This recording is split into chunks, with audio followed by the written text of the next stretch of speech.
గారికి, క్యా మల్లేశన్న గారికి, ఇక్కడ ఉన్నటువంటి కుల బాంధవులకు, తమ్ముడు పృథ్వీరాజ్ గారికి, ఇక్కడ ఉన్నటువంటి ప్రతి ఒక్కరికి ఈరోజు చెల్లెది పుట్టినరోజు, మరొకసారి పుట్టినరోజు శుభాకాంక్షలు. సుక్క సత్తయ్య గారి విగ్రహావిష్కరణకు ఇచ్చేసినటువంటి నా తోటి అక్క చెల్లెళ్ళు, అన్నదమ్ముళ్ళు, కళాకారుల కుటుంబం అందరికీ పేరు పేరున, పోలీస్ అన్నలకు పేరు పేరున తెలంగాణ ఉద్యమాభినందనలు. సుక్క సత్తన్న యొక్క ఒక్కు కథ వింటుంటే మనందరికీ ఎంతో ఉత్తేజం, ఒక ప్రేరణ కూడా. ప్రపంచ చిత్రపటంలో సుక్క సత్తన్న గారి ఒక్కు కథ అనేటువంటి చాలా ప్రాముఖ్యత చెందినటువంటిది. మరొకసారి సుక్క సత్తన్న గారికి జోహార్లు తెలియజేస్తూ ఈరోజు మనందరి గురించి గొంగడేసి గొర్రెలు మెగలు వాసె గొల్ల కుర్మలము, గొంగడేసి గొర్రెలు మెగలు వాసె గొల్ల కుర్మలము, కత్తి కట్టి అడవి తిరుగుతాం, అరే పులులు తోడేల మీద దంసరి దంసరి దిల్లంబలం తోలు దెబ్బయ్యా నా కాపరి,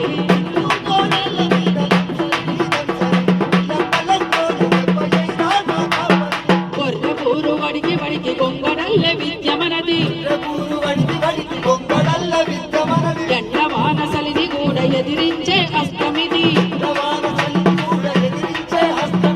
ఆకుతోనే మేకరాళ్ళు ఆరోగ్యానికి మందురాళ్ళు, చెట్టు తీరు మనిషి తీరు జీవాలన్నింటి తీరు, అన్ని విద్యలు తెలిసిన దంసరి దంసరి అధికారం లేదెట్లా నా కాపరి, అన్ని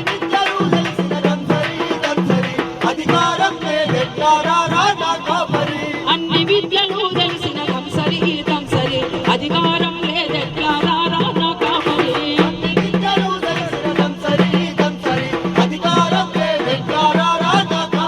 ఆ గొంగడేసి గొర్రెలు మెగలు వాసె గొల్ల కుర్మలము, పొద్దుపదే కమ్మ కత్తి కట్టి అడవి తిరుగుతాం, అరే పులులు తోడేల మీద దంసరి దంసరి దిల్లంబలం తోలు దెబ్బయ్యా నా కాపరి,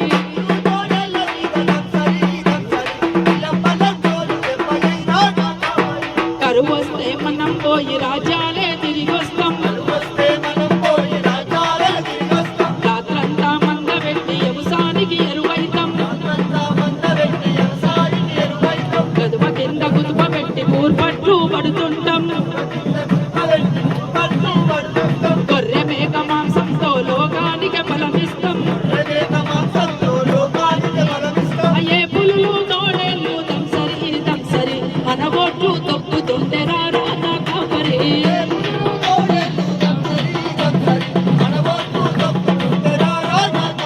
ఆ గొంగడేసి గొర్రెలు మెగలు వాసె గొల్ల కుర్మలము,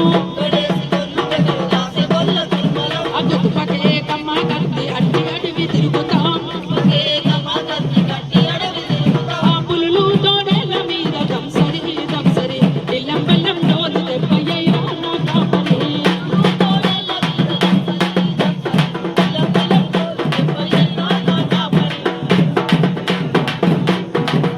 ఎండలయండి గొర్రెల మేపులవే మాయన్న, పిలిపేరంటల్లో వింటుల్లో కురుమన్న, పిలిపేరంటల్లో వింటుల్లో కురుమన్న, గుర్రము సౌలేని గొంతు దాటదే కురుమన్న, మాంసాన్ని పెంచే మహామనిషివే కురుమన్న, మాంసాన్ని పెంచే మహామనిషివే కురుమన్న,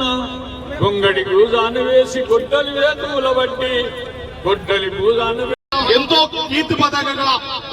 నిలిచినాం కాబట్టి ఒగ్గు సత్తయ్య గారి గౌరవం ట్యాంక్ బండ్ మీద ఆయన విగ్రహం ఏర్పాటు చేసుకోవడంతో పాటు ఆయన జీవిత చరిత్ర రేపటి తరాలకు తెలియపే విధంగా పాఠ్య పుస్తకాల్లో ముద్రించి ఆయన ఆశయాలను కొనసాగించినప్పుడు మాత్రమే ఆయనకు నివాళులు అర్పించిన వాళ్ళమైతమైన విషయాన్ని కూడా స్పష్టంగా గుర్తు చేస్తూ ఈ మహనీయుని ఆశయాల సాధన కోసం మనం అందరం కలిసికట్టుగా ముందుకు నడవాల్సిన బాధ్యత ఉన్నదనే విషయాన్ని కూడా మేము గుర్తు చేస్తున్నాం. ఇప్పటికే తెలుగు విశ్వవిద్యాలయంలో పిహెచ్డీలు పూర్తి చేసిన వాళ్లకు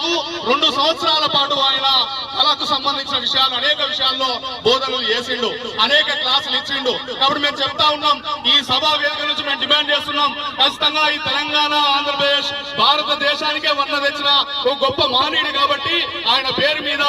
రేపటి తరం పిహెచ్డీలు చేసే విధంగా ఆయన ఆయన మీద ఒక రీసెర్చ్ సెంటర్ ఏర్పాటు చేసి రేపటి తరాలకు ఆదర్శవంతంగా ఆయన జీవితాన్ని నిలబెట్టాల్సిన బాధ్యత ఉన్నదనే విషయాన్ని కూడా మేము స్పష్టంగా గుర్తు చేస్తున్నాం. ఆయనకు డాక్టరేట్ ప్రదర్శించేటప్పుడు ఆంధ్ర తెలుగు యూనివర్సిటీ అదేవిధంగా కాకతీయ యూనివర్సిటీ రెండు ప్రధానంగా మేము ఇస్తాం అని చెప్పి పోటీ పడుతున్న సందర్భంలో ఆయన డాక్టరేట్ తీసుకోవాలంటే నేను తెలుగు విశ్వవిద్యాలయం నుంచి తీసుకోను, నేను పుట్టింది ఉమ్మడి వరంగల్ గడ్డ మీద, కాబట్టి నేను పుట్టిన గడ్డకు నేను ఈ రోజు కళ ద్వారా గుర్తింపు పొందిన కాబట్టి ఆ కళ మాణిక్యపురం గడ్డ మీద నేను పుట్టిన కళ కుర్మల గడప మీద నేను పుట్టిన గాని ఆ ప్రాంతంగా ఆయన ప్రదర్శనలు వచ్చినాయి. కాబట్టి భారతదేశంలో చాలా రాష్ట్రాలు తిరిగిండు, తెలంగాణలో చాలా ప్రాంతాలు తిరిగిండు, చాలా ప్రాంతాలకు తిరుగుతూ తన అభినయంతో, తన పాటతో, తన సాహిత్యంతో తనకు ఒలవర్చుకున్న